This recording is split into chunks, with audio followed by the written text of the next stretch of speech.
Hey everyone, welcome back to another video. In this one, I'm taking a look at Punisher.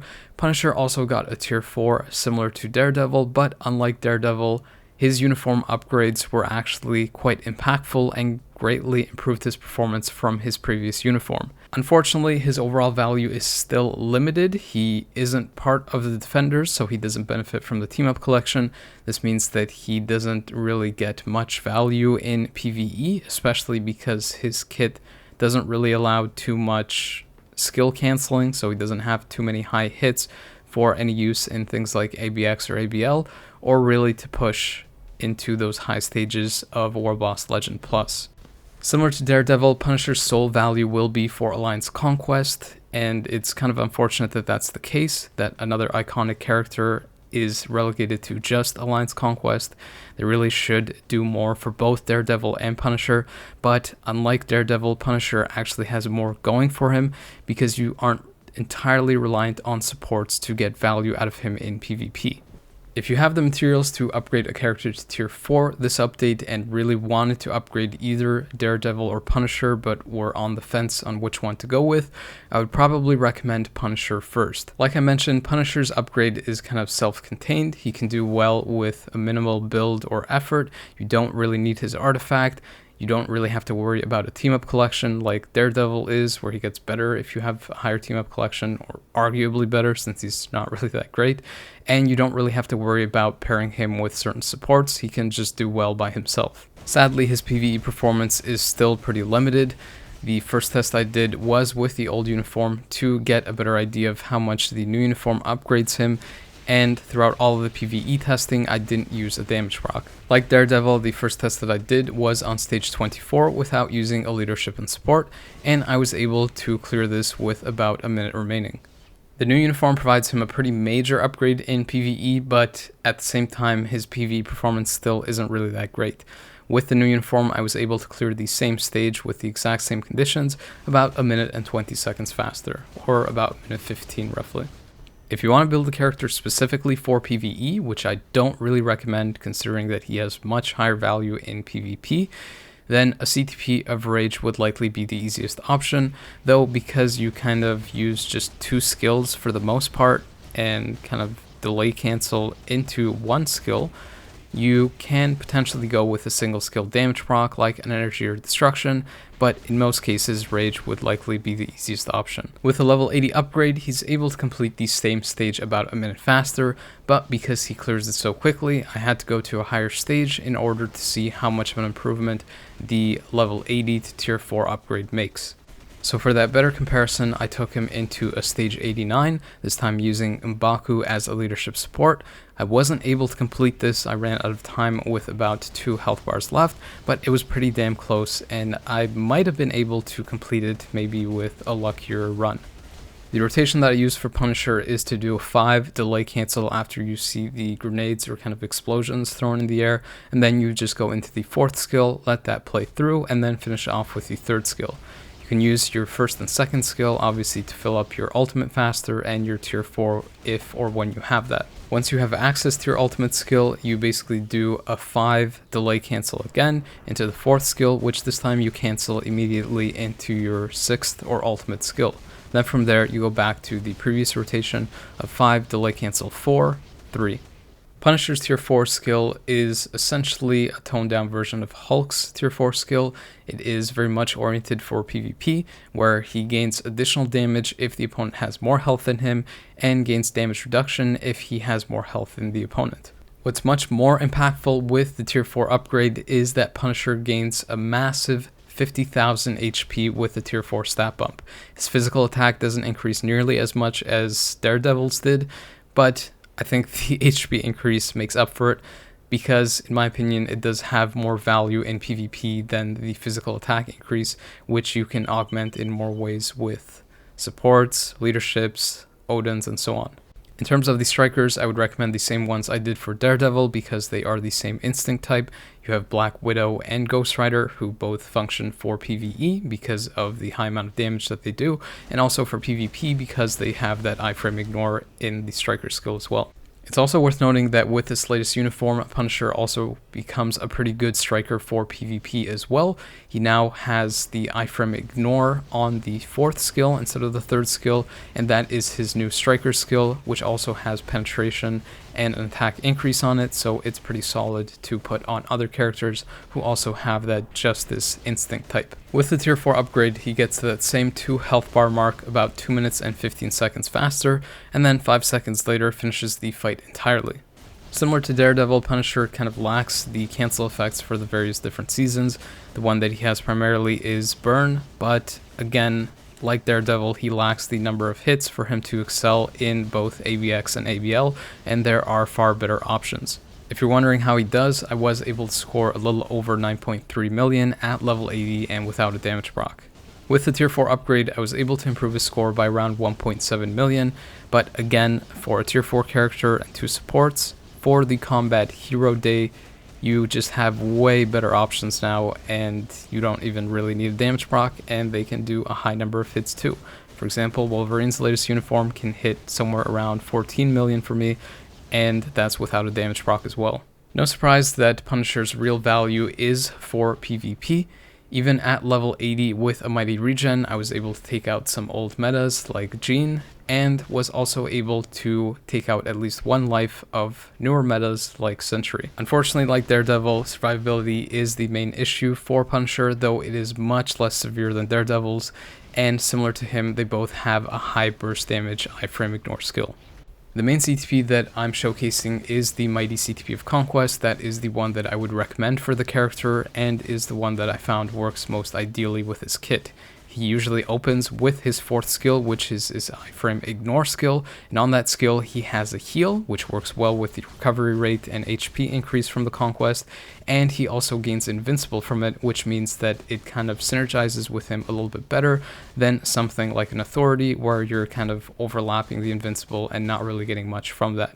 Because his damage reduction is only 30% and not 40%, you don't really get that same pseudo-immortality effect even if you had a brilliant Authority. One of the main reasons why this uniform is a major upgrade from the previous one is because his iframe ignore has now moved to the 4th skill and is no longer a counter skill.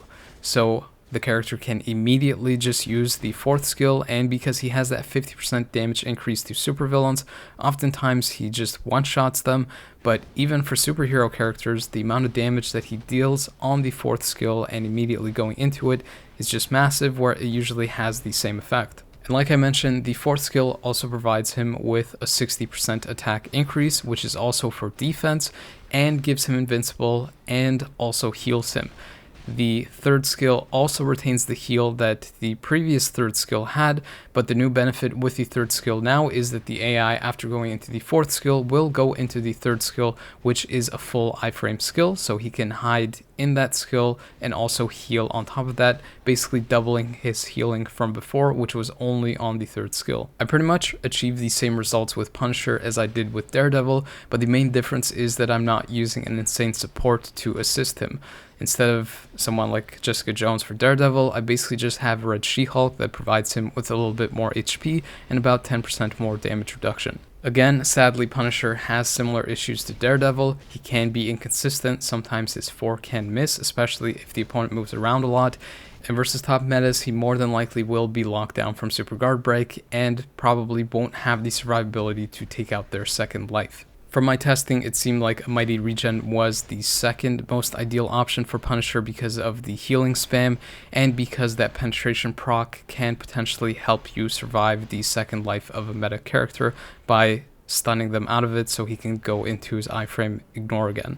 This is obviously a bit of a toss-up because you have to rely on that penetration chance to actually trigger, but you aren't as susceptible to Super Guard Break as Daredevil because Punisher spams Invincible and also has Super Armor natively in his kit, so that does provide a level of protection. For that reason, you can potentially also leverage a refinement because of his massive HP pool and the 2 skills that he spams with healing.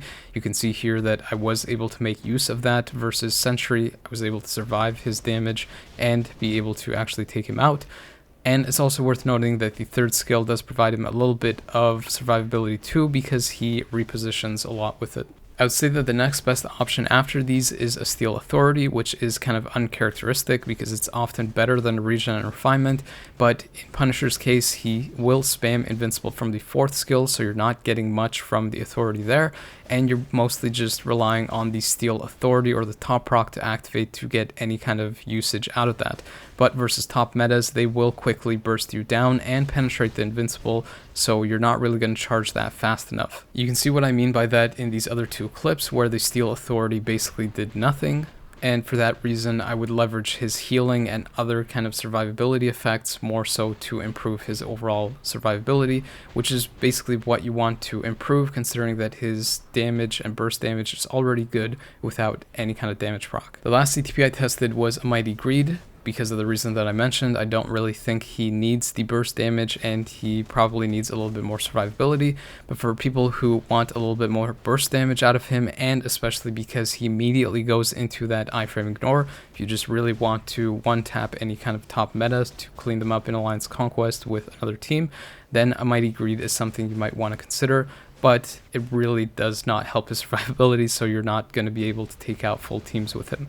If you want to use Punisher in timeline like a crazy person, which I don't recommend, then the rotation or kind of skills that you want to use are mostly the 4th skill. Immediately use that to get the iframe ignore, get the damage and defense increase, get some of the invincible, and the healing, which you basically will need because the meta opponent will hit you right away, so you can leverage that healing. Then from there, use the 3rd skill to try to hide in iframes, and if you get knocked out of it, just immediately spam the 5th skill and your other 2 skills to fill up your tier 4 faster. You basically just want to really prioritize using the 4th skill and bursting down the meta opponent as quickly as you can. And obviously praying to God that you don't get absolutely destroyed in one hit. The minimal team in Alliance Conquest to see what Punisher could do himself. Basically just gave him a Red Hulk to provide him a little bit extra HP and damage versus supervillains, though he hardly needs it versus them. And obviously used Thane to give him that debuff leadership and a little bit of extra attack. You can see that he easily takes care of speed types because of the type advantage and the high burst damage from the 4th skill, and also does quite well versus some other villain types like Hulk and Gore. He bursts them down super quickly with the high priority 4th skill, but at the same time he does seem a little bit inconsistent sometimes where the shotgun blasts don't land. Maybe it's versus opponents that have other added layers of survivability like Spider-Man, where they can potentially dodge some of those high hit blasts, or characters that can kind of move around and reposition to avoid the main area of attack. It is notable in this fight, for example, where Punisher goes to use the 4th skill and does the cone blast in front, but Thanos immediately jumps to the back and hits him with the iframe ignore. Even with Thanos able to take out the full team so quickly, Punisher's 4th skill activated fast enough to take out all of Hela's life and defeat King. So if you're using Punisher in the top team in Alliance Conquest, I would highly recommend using a solid 2nd team to basically wipe up whatever's left. For that reason, the best use case for Punisher is likely to take out some strong speed types like Deadpool and any kind of villains that don't really move around too much.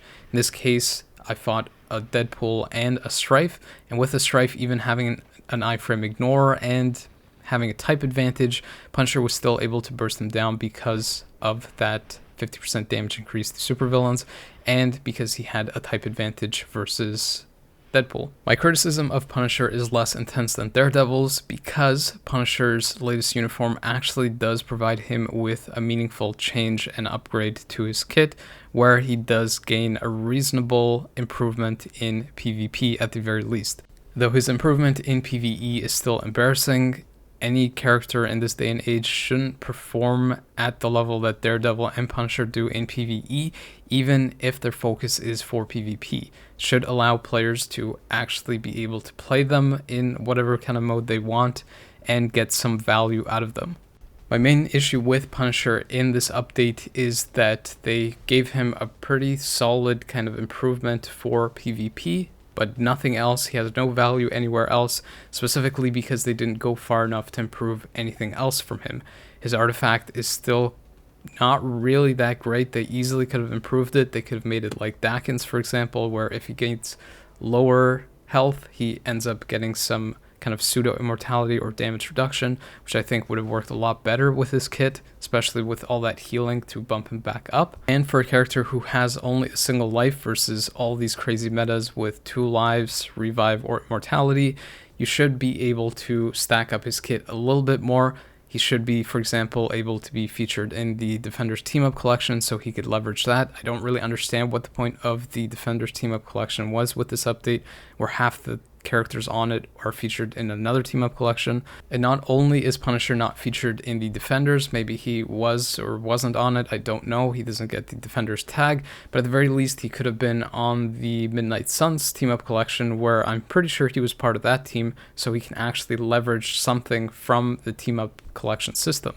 Overall, I'm just kind of tired with these half measures for characters that are basically iconic and are being pushed for some particular game mode, like PvP for example, but have no other function than Alliance Conquest. So the only recommendation I can make is that if you like Alliance Conquest and you want to use them for that, then that's basically the only value that you're going to get out of them. If they gave him and Daredevil just a little bit more, I'm pretty sure you could have featured a full Defenders team in things like Timeline and potentially even Otherworld Battle for most weeks, except for this week where they're just buffed to an insane degree because superhero characters are buffed up and supervillains are debuffed. I don't think I'm going to be covering Kingpin because he doesn't outperform the current metas for ABX and ABL, and White Tiger is basically just an upgrade for an upgrade in Alliance Conquest. He doesn't really do much. Anyways, the April Fool's seasonals and the anniversary update is coming up, so make sure you save up a little bit of crystals for those because those are likely going to be meta upgrades. If you enjoyed this video, found it entertaining or useful, please consider liking, subscribing, and sharing the video with others. It can help them out, and it definitely helps my channel grow. As always, I appreciate people taking the time to watch my videos, so thank you, but the video is now over.